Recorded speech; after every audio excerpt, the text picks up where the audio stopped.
નમસ્કાર, આપની સાથે દિવસભરના અપડેટ સાથે હું છું JD Gujarati. One nation one ઇલેક્શનને ગુજરાત સરકારનું સમર્થન। વન નેશન વન ઇલેક્શન માટે સરકારે તૈયારીઓ દર્શાવી છે। જોઈન્ટ પાર્લામેન્ટરી કમિટીની ગુજરાત સરકાર સાથે બેઠક થઈ।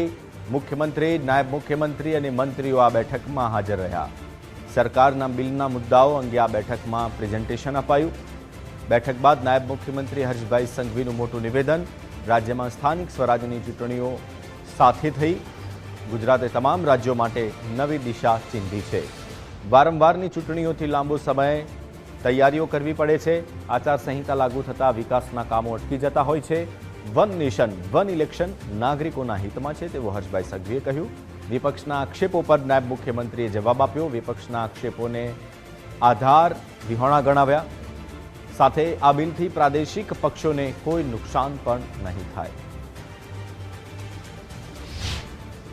अलग अलग चूंटणीओ करवानी बदले एक साथे चूंटणी थाय तो सामान्य नागरिकों समय बचे। एक व्यक्तिए 5 वर्ष में 2-3 वार मत आपवा जवुं पड़े। घरेथी मतदान केंद्र तक जवानुं। दरेक चूंटणीनी अंदर शहर में बधा ज कामों बंद थता होय छे। ऑफिसो बंद रहती होय छे। व्यक्तिए दर चूंटणी में लाइन में उभुं रहेवानुं।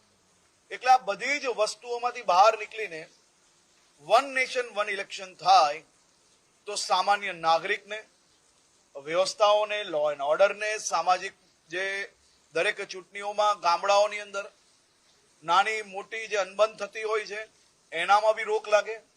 तो सामान्य रीते वन नेशन वन इलेक्शन ए देशना सौ नागरिकोना हितमां छे अने गुजरात संपूर्णपणे वन नेशन वन इलेक्शन ने टेको आपे छे। विपक्ष द्वारा वन नेशन वन इलेक्शन में एमने नुकसान शुं छे